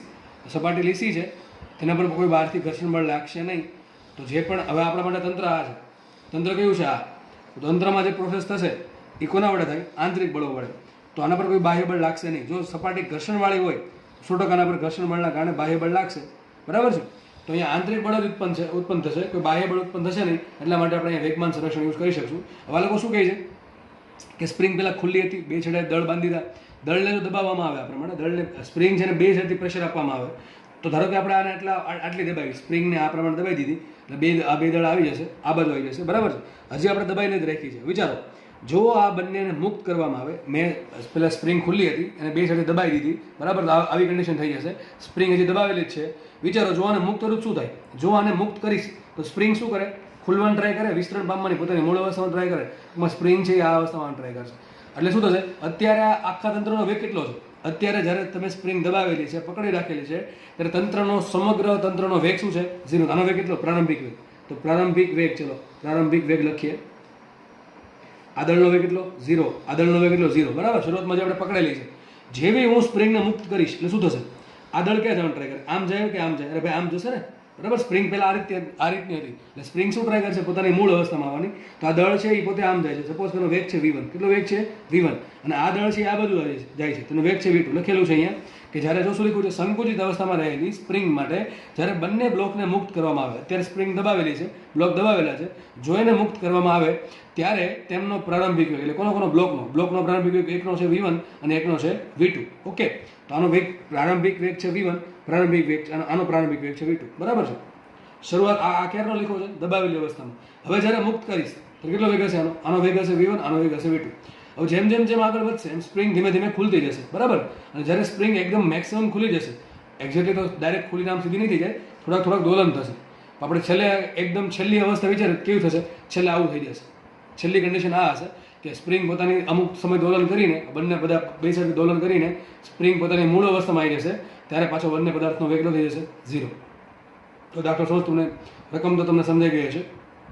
રકમ શું કહે છે કે આને જ્યારે મુક્ત કરવામાં આવે ત્યારે આનો વેગ v1 છે, આનો વેગ v2 છે, બરાબર છે. તો હવે આ ધીમે ધીમે આમ જશે કે નહીં જાય, તો આ અંતર કાપે છે x1. કેટલું અંતર કાપે છે, x1. અને આ ધીમે ધીમે ક્યાં જશે, આ બાજુ જશે, એ અંતર કાપે છે x2. તમારે x1 ને x2 શોધવાના છે, x1 ભાગ્યા x2. ચલો વિચારીએ. તો આમાં હકીકતે જ્યારે એક કરતાં વધારે પદાર્થો હોય, બરાબર છે, અને વેગની વાત કરી હોય, ત્યારે તમને મગજમાં આવવું જોઈએ કે વેગમાન સંરક્ષણ આપવું. હું ફરીથી રિપીટ કરું છું, જ્યારે એક કરતાં વધારે પદાર્થો અટેચ થયેલા હોય, એમાં દળની વાત હોય અને એના વેગની વાત હોય, ત્યારે હંમેશા વેગમાન સંરક્ષણ વિચારવું. પણ વેગમાન સંરક્ષણ વિચારતા પહેલાં હંમેશા જોવાનું બાહ્ય બળ લાગે છે કે નથી લાગતું. ઘણા કેસર બાહ્ય બળ તો લગાડેલ છે, અરે ભાઈ તો ખાલી પ્રેસ કરેલું છે. બાહ્ય બળ ક્યારે લગાડવાનું છે, હું ખાલી મુક્ત કરી દઉં તો મેં કોઈ બાહ્ય બળ લગાડ્યું નથી. એ પદાર્થ તો આ બે પદાર્થ બહાર શું કામ ગયા, પદાર્થ બહાર ગયા સ્પ્રિંગના સંકોચનના કારણે. સ્પ્રિંગમાં એક સંકોચિત ઉર્જા કેટલી છે, 12kx². એ 12kx² ઉર્જા શું કરશે, સ્પ્રિંગમાં જે સંગ્રહાયેલી છે અને સ્પ્રિંગ પોતાની મૂળ અવસ્થામાં ટ્રાય કરશે, એટલા માટે બે બ્લોક બહાર જાય છે. સ્પ્રિંગ આજે બે બ્લોક છે ને બહાર ખેંચવામાં નથી આવતા. જો બહાર ખેંચવામાં આવે તો તમે વેગમાન સંરક્ષણ યુઝ કરી શકો નહીં, કારણ કે તો બાહ્ય બળ લાગશે. આ તો કન્ડિશનમાં સ્પ્રિંગની પોતાના ગુણધર્મના કારણે બંને બ્લોકને ધક્કો મારશે. ટૂંકમાં તંત્ર છે, એ તંત્રની અંદર કંઈક એક્શન થાય છે, એના માટે બંને બ્લોક બહાર આવે છે અને બહારથી ખેંચવામાં આવતા નથી. ટૂંકમાં આપણે અહીંયા તંત્રમાં આંતરિક બળ લાગશે સ્પ્રિંગ વડે બે બ્લોક પર, પણ તો બાહ્ય બળ લાગતું છે નહીં. તો આપણે શું કરશું, વેગમાન સંરક્ષણનો ઉપયોગ કરશું. શું કરશું આપણે, વેગમાન સંરક્ષણ. ચલો શું આવશે, તંત્રનું પ્રારંભિક રેખીય વેગમાન બરાબર તંત્રનું અંતિમ રેખીય વેગમાન. શું થશે, તંત્રનું પ્રારંભિક રેખીય વેગમાન બરાબર તંત્રનું અંતિમ રેખીય વેગમાન. માનો કે આ પ્રારંભિક અવસ્થા છે. કઈ પ્રારંભિક અવસ્થા છે, બંને બ્લોકને આમ દબાઈ રાખેલા છે, સ્પ્રિંગ દબાયેલી છે, બ્લોક પણ સ્થિર છે, સ્પ્રિંગ પણ સ્થિર છે. ચલો બ્લોક સ્થિર હોય તો એનું દળ કેટલું, પહેલાં બ્લોકનું m1, એનો વેગ કેટલો 0, પ્લસ સ્પ્રિંગ તો 0, એનું સ્પ્રિંગનું દળ નથી. સ્પ્રિંગનું દળ નથી તો સ્પ્રિંગનું વેગમાન પણ નહીં હોય. ટૂંકમાં તમારે સ્પ્રિંગના વેગમાનની ચિંતા કરવી નહીં. આમાં સ્પ્રિંગનું વેગમાન નથી. જો સ્પ્રિંગનું દળ આપે તો સ્પ્રિંગનું વેગમાન લેવું પડશે, પણ તમને કોઈ કેસમાં સ્પ્રિંગનું દળ લગભગ આપશે નહીં, બરાબર છે. તો આપણે સ્પ્રિંગનું વેગમાન ગણશું નહીં. તો શરૂઆતમાં આ પદાર્થ સ્થિર છે, આ પદાર્થ પણ સ્થિર છે, આનું વેગમાન કેટલું 0, m1 × 0, વેગ 0 છે, એટલે આ પદાર્થનું વેગમાન કેટલું m2 × 0, બરાબર છે, ઇઝ ઇક્વલ ટુ પ્લસ સ્પ્રિંગનું વેગમાન. તો સ્પ્રિંગનું દળ જ નથી એટલે આપણે સ્પ્રિંગનું વેગમાન લખશું નહીં. તો આપણે લખશું નહીં. જ્યારે બેને મુક્ત કરી દીધા, મેં જો બહારથી સપોર્ટ હટાવી લીધો, સપોર્ટ હટાવી લેવામાં આવે તો સ્પ્રિંગ અને આમ ધક્કો મારશે, સ્પ્રિંગ અને આમ ધક્કો મારશે. ટૂંકમાં હવે વેગ આવશે કે નહીં આવે. ચલો આની પાસે આનું દળ કેટલું, m1, વેગ કેટલો આ બાજુ સદિશ v1, પ્લસ આનું વેગમાન કેટલું, m2 × સદિશ v2. કેટલું થશે, m2 × સદિશ v2. ઘણા કેસ આમ જાય એના કારણે સદિશ કર્યા છે ઉપર, એટલા માટે સદિશ કર્યા છે. તો આ બાજુ શું આન્સર આવશે, 0 બરાબર શું આવશે, m1 સદિશ v1 પ્લસ m2 સદિશ v2. તો એક પદને આ બાજુ લાવશે, આ બી શું થઈ ગયું, m1 સદિશ v1 is equal two minus m2 સદિશ v2. આ માઇનસ શું બતાવે, માઇનસ એમ બતાવે છે કે v1 અને આ જો દળ તો કોઈ ઋણ ન હોય, દળ તો ધન જ છે. સાબિત શું થયું, v1 અને v2 બરાબર છે, એના મૂલ્ય ભલે ગમે એવા હોય પણ એની દિશા વિરુદ્ધ છે.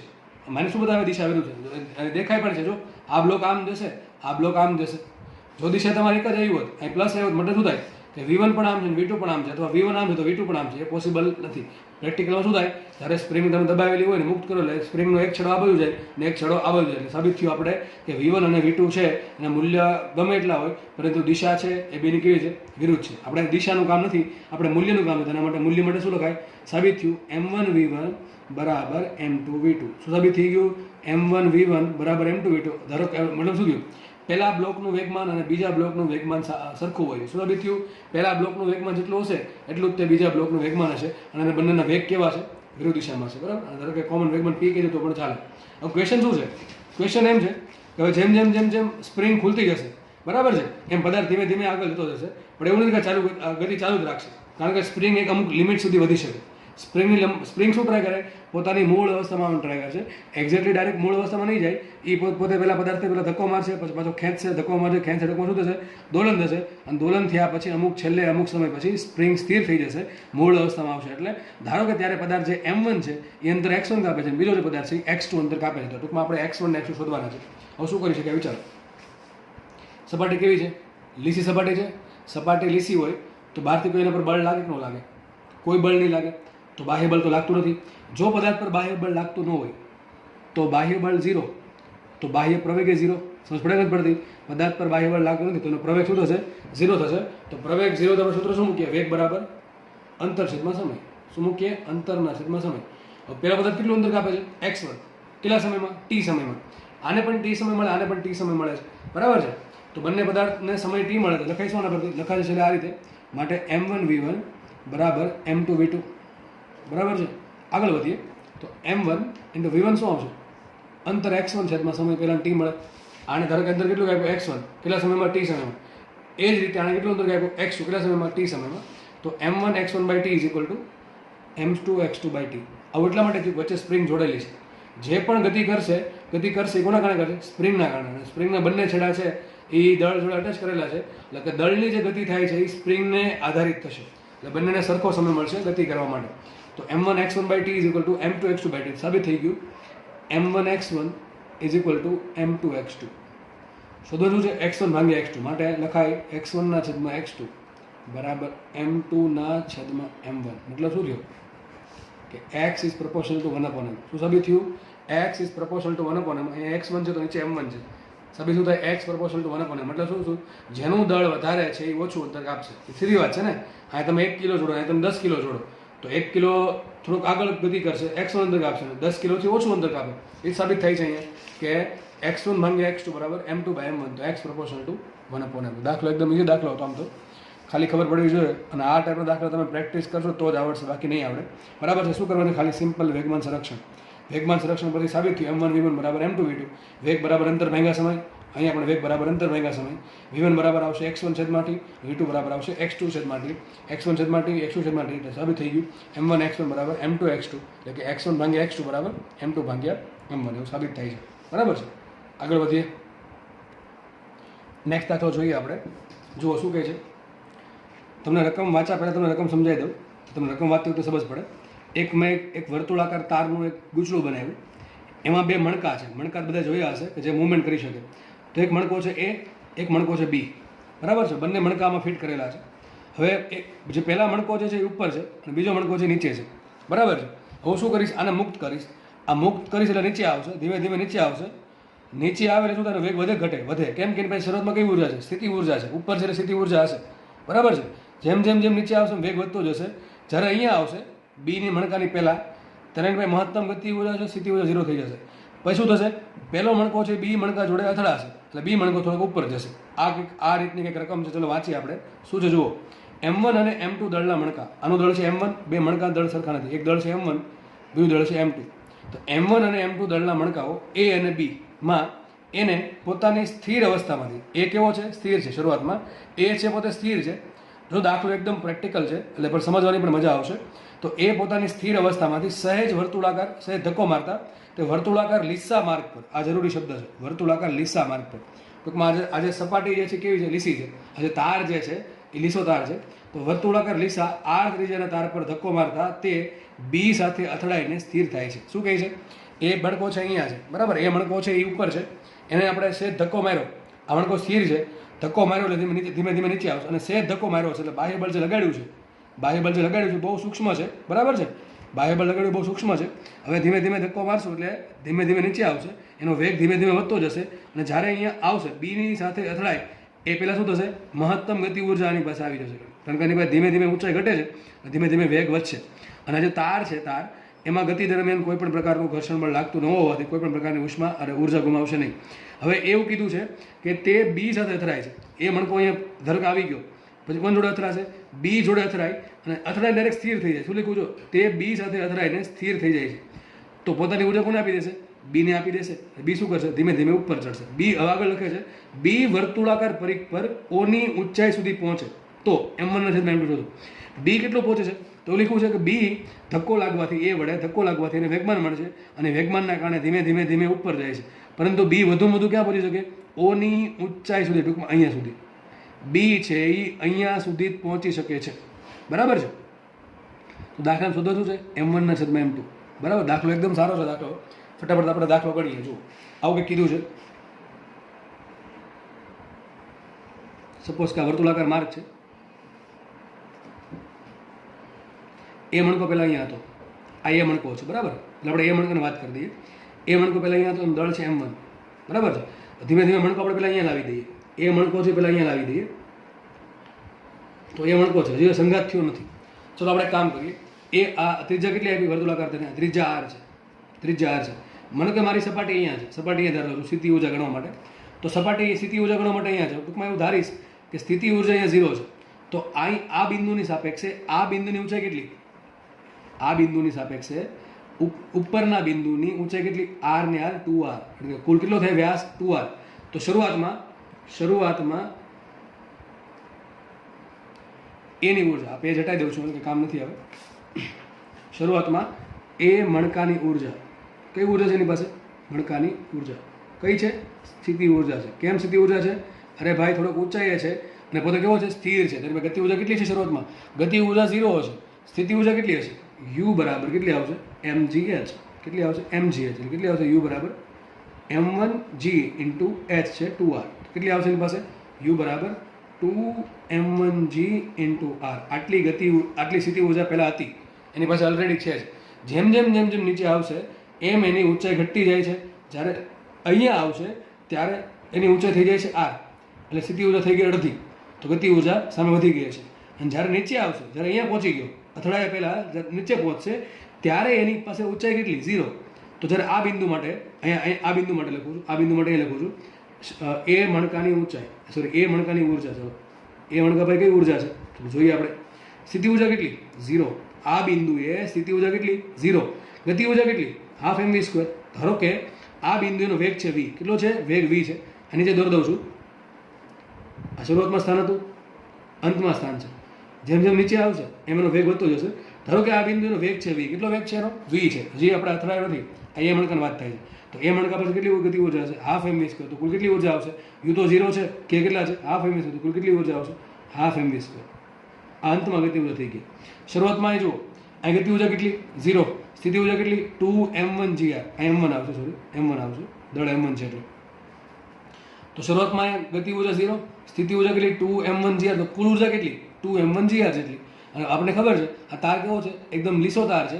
તો ક્યાંય પણ એની ઉર્જા વ્યય થશે નહીં. તો અહીંયા જેટલી સ્થિતિ ઉર્જા છે એ બધી જ શેમાં વપરાઈ જશે? ગતિ ઉર્જામાં. તો ગતિ ઉર્જા કેટલી હશે? જેટલી સ્થિતિ ઉર્જા ઘટી એટલી ગતિ ઉર્જા આવશે. સ્થિતિ ઉર્જા કેટલી ઘટી ગઈ? બધી. જેટલી સ્થિતિ ઉર્જા છે અને બધાનું સમાન થઈ જશે ગતિ ઉર્જામાં. લખાઈશું 2m1gr. ઉર્જા સંરક્ષણ પરથી શું લખાય? ઉર્જા સંરક્ષણ પરથી. તો યાંત્રિક ઉર્જા અચળ એટલે સારી શું થયું? ગતિ ઉર્જામાં થતો વધારો બરાબર સ્થિતિ ઉર્જામાં થતો ઘટાડો. તો સ્થિતિ ઉર્જા કેટલી ઘટે છે? જેટલી છે એટલે બધી ઘટી જશે અને ગતિ ઉર્જા આટલી ઉત્પન્ન થઈ. તો શું આવશે? બે ઉર્જા સરખાઈ દીધી. તો 2m1gr is equal two half m1v². બરાબર છે? શું છે? Half m1v². સાબિત શું થઈ ગયું? આ 2 આવશે, આ બધું 4 m1 ઉડી ગયા. 4gr is equal two v². સાબિત થયું 4gr is equal two v². સમીકરણ નંબર 1 આપ્યું. ટૂંકમાં પહેલો પદાર્થ જે છે એ અથડાશે એની પહેલાં એની પાસે આટલો વેગ હશે. કેટલો વેગ હશે? 2√gr. કેટલો વેગ હશે? 2√gr. બરાબર છે. હવે આપણે આગળ વધીએ. હવે શું થશે? સંઘાત થશે. જેવો એ નીચે આવ્યો કેટલા વેગથી? v વેગથી. v વેગથી એ નીચે આવશે એની આગળ એક બીજો પદાર્થ છે b. તો b રેડ કલરથી બતાવું છું. ધારો કે b ગોળો છે. કયો ગોળો છે? b. સંઘાત હજી થયો નથી. બરાબર છે? અહીં દોરી દઉં છું. આગળ એક b ગોળો છે. એનો વેગ કેટલો છે? 0. કેટલો વેગ છે એનો? 0. તો અત્યારે એનો વેગ 0 છે. હવે શું થશે? એ ગોળો છે કેટલા વેગથી અથડાશે? v વેગથી અથડાશે. સમજ પડે કે નહીં? એ ગોળો નીચે આવે તો કેટલા વેગથી અથડાશે? v વેગથી અથડાશે. v વેગથી અથડાશે તો સંઘાત થશે. એવું કીધું છે સંઘાત બાદ છે લખેલું છે રકમમાં કે પહેલો જે ગોળો છે એ, પહેલો જે મણકો છે એ સ્થિર થઈ જાય છે. તો આવું થશે, કન્ડિશન આવી થઈ જશે. સંઘાત પહેલા શું થઈ ગયું? જો સંઘાત પહેલા શું કન્ડિશન છે? સંઘાત પહેલા કન્ડિશન કઈ છે? સંઘાત પછી કઈ? આ ગોળો એ છે, બરાબર છે? આ ગોળો એ છે. કેટલો વેગ છે એનો? v વેગ છે. કેટલો વેગ છે? v. બરાબર, આટલું હતું. અને બીજો ગોળો આગળ છે કયો? b ગોળો. આગળ એક ગોળો છે b ગોળો છે. એનો વેગ કેટલો છે? 0. ટૂંકમાં v1 કેટલા આપ્યા મને? v આપ્યા. કેટલા આપ્યા? v1 v. પહેલા ગોળાનું દળ કેટલું છે? પહેલા ગોળાનું દળ છે m1.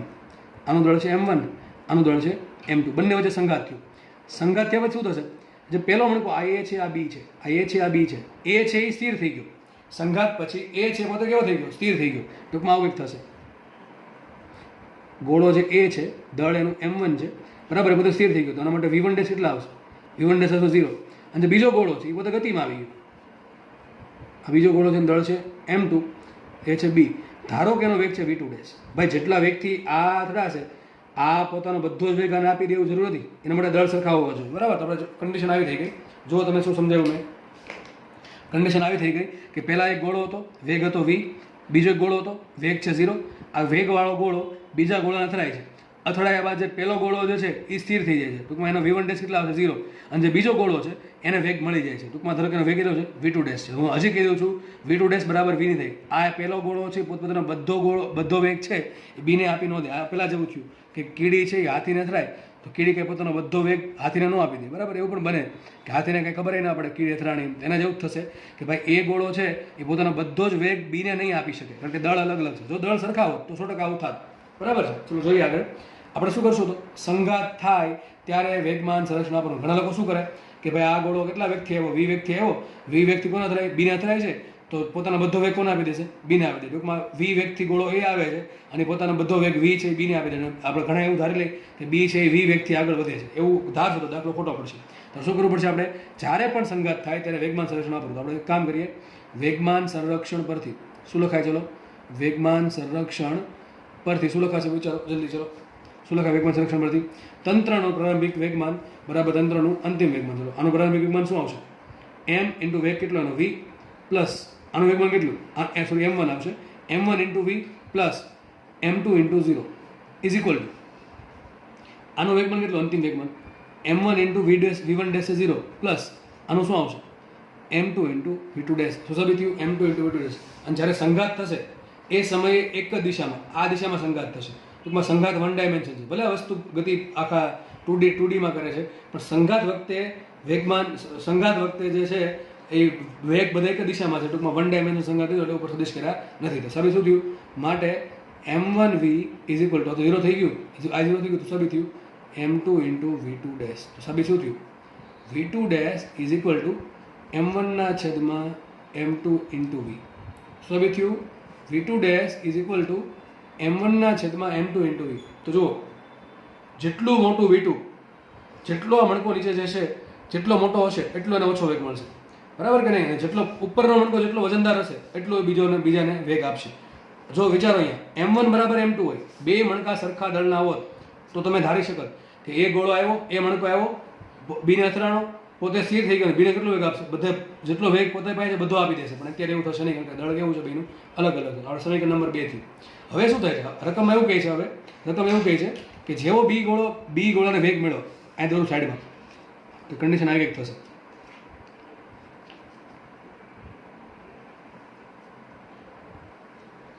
સપોઝ આવું કંઈક થાય છે, બી મણકો અહીંયા છે, બરાબર, બી મણકો અહીંયા છે, અને પોતે પાસે વેગ આવી ગયો, કેટલો વેગ આવી ગયો v2 ડેશ, કેટલો વેગ આવી ગયો એની પાસે v2 ડેશ, અને દળ કેટલું છે m2. હવે પોતાની પાસે v2 ડેશ વેગ છે એટલે બીજો જે મણકો છે ધીમે ધીમે ક્યાં જશે, ઉપર ચડશે. આ વર્તુળાકાર માની લે, વર્તુળાકાર છે, બરાબર, આ વર્તુળાકાર છે માની લેજો, તો ધીમે ધીમે ઉપર ચડશે. પણ રકમમાં એવું કહે છે કે વધુ ક્યાં ચડી શકે, ઓની ઊંચાઈ સુધી. ઓની ઊંચાઈ એટલે કેટલી, આટલી ઊંચાઈ થાય, તો બી વધુ અહીંયા આવી શકે છે. બી જે મણકો છે એ પોતાના વેગના કારણે વધુ અહીંયા આવી શકે છે. ઘણા સર અહીંયા ઉપર કેમ ન આવી ગયો, અરે ભાઈ વેગ ઓછો મેળવે ને, આણે જેટલો વેગ આપ્યો એનાથી ઓછો વેગ મળશે બીને. બરાબર, જો દળ વધારે હોય તો સમજ પડે કે નહીં પડતી, બરાબર છે. તો રકમ એવું કહે છે કે બી મણકો છે વધુ અહીંયા આવી શકે છે. ઉપર કેમ જાય છે, ઉપર કોના કારણે જઈ શકે, વિચારો, કોના કારણે ઉપર જઈ શકે બીજો મણકો, શું કામ ઉપર ગયો, તો તમારો આન્સર હોવો જોઈએ એની પાસે વેગ છે. એટલે એની પાસે વેગ છે નીચે સ્થાને, એટલે એની ગતિ ઉર્જા હશે, અને જેમ ગતિ ઉર્જા છે એટલે ધીમે ધીમે ઉપર જશે. ક્યાં સુધી ઉપર જશે, જ્યાં સુધી એની ગતિ ઉર્જા સ્થિતિ ઉર્જામાં રૂપાંતરણ ન થાય ત્યાં સુધી. જેમ ઉપર જશે એમ એનો વેગ ઘટતો જશે, ઊંચાઈ વધતી જશે. હજી ઉપર જશે, વેગ ઘટતો ગયો, ઊંચાઈ વધતી ગઈ, ગતિ ઉર્જા ઘટતી ગઈ, સ્થિતિ ઉર્જા વધતી ગઈ. એક સમય એવો આવશે કે એની પાસે જેટલી ગતિ ઉર્જા છે એ તમામનું શેમાં રૂપાંતર કરી દેશે, સ્થિતિ ઉર્જામાં રૂપાંતરણ કરી દેશે. ત્યારે એની પાસે માત્ર સ્થિતિ ઉર્જા હશે, ગતિ ઉર્જા 0 હશે. ટૂંકમાં એમ કહી શકાય અહીંયા જે સ્થિતિ ઉર્જા છે એ બધી ક્યાંથી આવી, આ ગતિ ઉર્જામાંથી આવી. ચલો, તો આ પોઈન્ટ પર એની ગતિ ઉર્જા કેટલી, આ પોઈન્ટ પર ગતિ ઉર્જા કેટલી એની, half m2 v2 dash square. કેટલી આવશે એની, half m2 v2 dash square. આટલી ગતિ ઉર્જા પાસે હતી, ક્યાં, નીચેના સ્થાને અથડાયા બાદ. જેવો અથડાશે સીધી એને આટલો વેગ મળશે v2 ડેશ. v2 ડેશના કારણે એની પાસે આટલી ગતિ ઉર્જા આવશે, કેટલી half m2 v2 dash square. અને આ ગતિ ઉર્જા ધીમે ધીમે ક્યાં વાપરશે? ઉપર જવામાં. જેમ જેમ જેમ ઉપર જશે એમ ગતિ ઉર્જા ઘટતી ગઈ, સ્થિતિ ઉર્જા વધતી ગઈ. અને એક સમય એવો આવ્યો કે જ્યારે ઓની ઊંચાઈ પર પહોંચે છે, રકમમાં લખેલું છે, જ્યારે ઓની ઊંચાઈ પર પહોંચે છે ત્યારે એનો વેગ શૂન્ય થઈ જાય છે. ટૂંકમાં એની બધી ગતિ ઉર્જા છે એ સ્થિતિ ઉર્જામાં રૂપાંતર પામી. તો હું તમને એમ પૂછું કે આ પોઈન્ટ પરની સ્થિતિ ઉર્જા કેટલી? આ કેટલી હશે? આ રેડિયસ કેટલી હશે? આર ને વિચારો, આપણે સપાટી આ છે ટૂંકમાં આવું અહીં તમે અહીં જોશો, અહીંયા પણ જોઈ શકો છો, બરાબર છે. આ બી ગોળો છે અને વેગ મેળો, કેટલો વેગ મેળો? v2 ડેશના કારણે ધીમે ધીમે ઉપર જશે અને વધુ વધુ ક્યાં આવશે? અહીંયા આવશે, અહીંયા આવશે, વધુ વધુ અહીંયા આવશે, અહીંયા આવીને પોતે સ્થિર થઈ જાય છે. તો આપણે સ્થિતિ ઉર્જા કથી ગણવાની? અહીંથી ગણવાની છે. તો સ્થિતિ ઉર્જા કેટલી હશે એની? mgh ને, કેટલી હશે? mgh. m કેટલા આવશે? m2 કેટલા આવશે? m2 કેટલા આવશે? m2. તો m2 into g into h કેટલા? h આવશે r. કેટલા આવશે? r. જો ભાઈ એ ગોળો છે ઉપર હતો, એ ગોળો ઉપર હતો એટલે એના માટે કેટલું આવ્યું? 2r આવ્યું. એ ગોળો આ પ્રમાણે ગતિ કરે છે, એ ગોળો છે આ પ્રમાણે ગતિ કરે છે. 2r ઊંચાઈથી આવીને ધીમે ધીમે નીચે પડશે, અહીંયા આવશે, બરાબર છે. અને બી ગોળો ખાલી આટલી જ ગતિ કરી શકશે, આટલી જ તે અડધી ઊંચાઈ જ પ્રાપ્ત કરી. ટૂંકમાં એની સ્થિતિ ઉર્જા કેટલી આવશે? mgr. અને પહેલાં કેટલી આવશે? 2mgr. તો આપણે આટલું સાબિત કર્યું કે બી ગોળા માટે નીચે જે ગતિ ઉર્જા છે એ બધી ક્યાં વપરાઈ ગઈ? સ્થિતિ ઉર્જા તરીકે વપરાઈ ગઈ. એક્ઝેક્ટલી આવું ન થાય. આ જે તાર છે, તાર એનો ઘર્ષણનો સામનો કરવામાં થોડીક ઉર્જા વેડફાય છે, પણ આપણને એવું કીધું છે કે સપાટી જે તારની છે, તારની સપાટી લીસી છે, એટલા માટે આપણે ગણશું નહીં. બાકી તમારે ઘર્ષણ બળ પણ અહીં લેવું પડે. જો જવા દઉં તો આપણે સોલ્વ કરીએ અહીંયા. તો એક કામ કરીએ, v2 ડેશ સ્ક્વેરના કરતાં બનાવો તો શું સાબિત થયું? જો આ બે અહીંયા જશે, આ m2 ઉડી ગયા, m2 ઉડી ગયા, સાબિત શું થયું? v2 dash square is equal two 2gr. શું સાબિત થયું? 2gr. v2 dash square is equal two 2gr. આ આપ્યું સમીકરણ નંબર 3.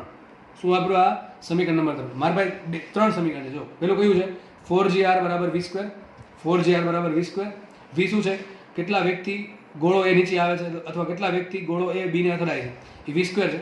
પછી આપણે સાબિત કર્યું v2 ડેશ બરાબર m1 બાય m2v, બરાબર. અને ત્રીજું સમીકરણ લાવ્યા v2 ડેશ સ્ક્વેર બરાબર 2gr. બધાને ભેગા કરીએ આપણે. ચલો લખાશે, અહીંયા લખી દઉં છું. v સ્ક્વેર બરાબર છે 4gr. સમીકરણ નંબર 1. ટૂંકમાં એ ગોળાનો નીચેના સ્થાને વેગ આ રીતે, એ ગોળો જ્યારે અથડાય છે ત્યારે કેટલા વેગથી અથડાય છે? v વેગથી, એ v છે. પછી આપણે એવું લાવ્યા કે v2 dash is equal to m1 ના છેદમાં m2 ઇન્ટુ v. આ સમીકરણ નંબર 2 હતું. અને સમીકરણ નંબર 3 શું લાવ્યા? v2 dash square is equal to કેટલા આવ્યા? 2gr. આ સમીકરણ નંબર 3 છે. આમાં v2 ડેશ શું છે? અથડાયા બાદ બી ગોળો કેટલા વેગથી આગળ વધે? કેટલા વેગથી આગળ વધે? v2 dash. એ ગોળો એ v શું છે? એ ગોળાનો નિમ્નતમ સ્થાને વેગ અથવા અથડાયા પહેલા એ ગોળાનો વેગ. અને v2 ડેશ શું છે? અથડાયા બાદ બી ગોળાનો કેટલો વેગ છે, બરાબર. તો આપણે 3 સમીકરણ બધી તમારે શું શોધવાનું છે? m1 છેદમાં m2. આપણે કામ કરીએ, આ v2 ડેશ સ્ક્વેર છે, અહીં v2 ડેશ છે. એક કામ કરીએ, આ સમીકરણ છે ને એનું વર્ક કરી દો. શું કરી દો? સમીકરણ 9 સાબિત શું થશે? v2 dash square is equal to m1 square છેદમાં m2 square into v square, બરાબર. v2 ડેશ સ્ક્વેર બરાબર શું લખાય? m1 સ્ક્વેર છેદમાં m2 square into v square. એક કામ કરીએ, v2 ડેશ બરાબર શું મૂકી દો? 2gr મૂકી દો. તો v2 ડેશ બરાબર મૂકી દો 2gr is equal to m1 square by m2 square into v square બરાબર શું મૂકી દો? v સ્ક્વેર બરાબર મૂકી દો 4gr. શું મૂકી દો? 4gr. તો 4gr આવી જશે. તો આપણે કામ કરીએ, હવે 4gr છેદમાં લાવો તો gr તો ઉડી ગયા. શું હશે? 2/4. સબી શું થયું? 2/4 is equal to m1 square by m2 square. 2/4 શું કહેવાય? 1/2. તો m1 સ્ક્વેર ભાગ્યા m2 સ્ક્વેર બરાબર 1/2 આવે તો મને ખબર પડી ગઈ કે m1 ના છેદમાં m2 બરાબર શું આવશે? 1 છેદમાં √2 તમારો જવાબ. આ તમારો જવાબ આવી ગયો, બરાબર છે. તો દાખલો સારો હતો. જો એકદમ પ્રેક્ટિકલ દાખલો છે અને આમ દાખલો ગણવા પણ મજા આવે દાખલો છે. કઈ રીતે? ઘણા બધા કોન્સેપ્ટ આમાં આવ્યા કે પહેલાં તો ગોળાને આપણે હેઠો ઉતારો, હેઠો આવશે, નીચે આવશે એટલે એનો વેગ વધતો જશે, ઊંચાઈ ઘટતી જશે, સ્થિતિ ઉર્જા ઘટતી જશે. તો જેટલી સ્થિતિ ઉર્જા પહેલાં હતી એ બધી કેમાં વપરાઈ ગઈ? ગતિ ઉર્જામાં. બેન સરખાઈ દીધી. એમાં કંઈ વાર લાગે નહીં ભાઈ. આ વસ્તુ વિચારતા કંઈ વાર ન લાગે. પહેલાં ગતિ ઉર્જા કેટલી હતી? 0. સ્થિતિ ઉર્જા કેટલી હતી? mgh. એટલે m1g ઇન્ટુ h છે 2r.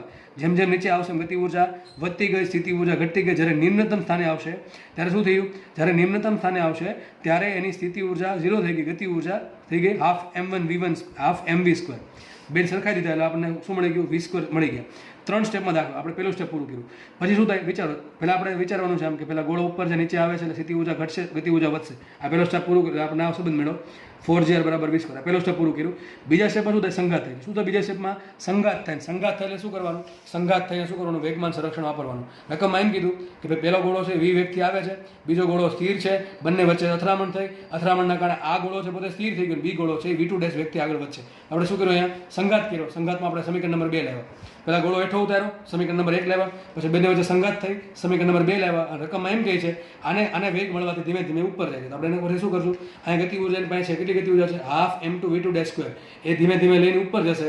જેમ જેમ ઉપર જશે ઊંચાઈ વધતી જશે, સ્થિતિ ઉર્જા વધશે, ગતિ ઉર્જા ઘટશે. એક સમય એવો આવશે કે ભાઈ ગતિ ઉર્જા 0 થઈ ગઈ એટલે એ અટકી જશે. અને ઊંચાઈ કઈ તમને રકમ આપી છે? ઓની ઊંચાઈ. એટલે ઓ કેટલી ઊંચાઈ છે? r ઊંચાઈ. તો આ ગોળો કેટલી ઊંચાઈ હશે? r ઊંચાઈ હશે. તો આપણે ખબર પડી જશે કે અહીંયા આપણે વેગમાન સંરક્ષણ વાપરવાનું છે. ટૂંકમાં ત્રીજું સ્ટેપ આવી ગયું.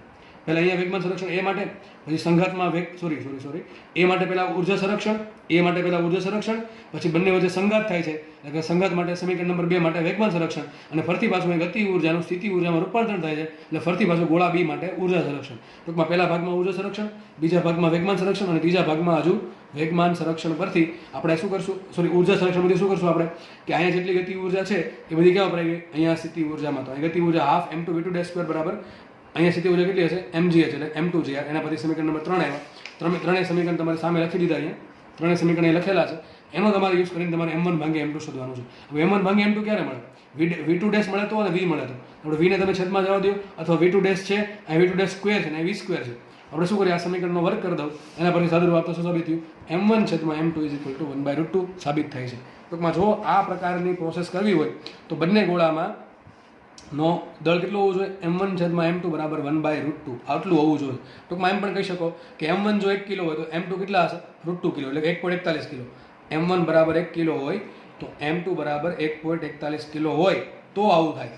બરાબર? તો આવું થશે કે ભાઈ એક ગોળો નીચે આવે છે ને બીજો ગોળો અહીંયા સુધી પહોંચી શકે. અને સંઘાત દરમિયાન કે ગતિ દરમિયાન ક્યાંય પણ ઉર્જાનો વ્યય થતો નથી એવું માની લઈએ આપણે. બરાબર છે? તો આ દાખલો અહીંયા સોલ્વ થાય છે. દાખલો ઘણો સારો છે. દાખલાની પ્રેક્ટિસ કરતી રહેવી એટલે તમને કોઈ વાંધો આવશે નહીં. તો આપણે દાખલો અહીંયા પૂરો કરીએ છીએ, સાથે સાથે લેક્ચર પણ અહીંયા પૂરો કરીએ છીએ. નવા લેક્ચરમાં ફરીથી મુલાકાત કરીશું. Thank you so much lecture જોવા બદલ.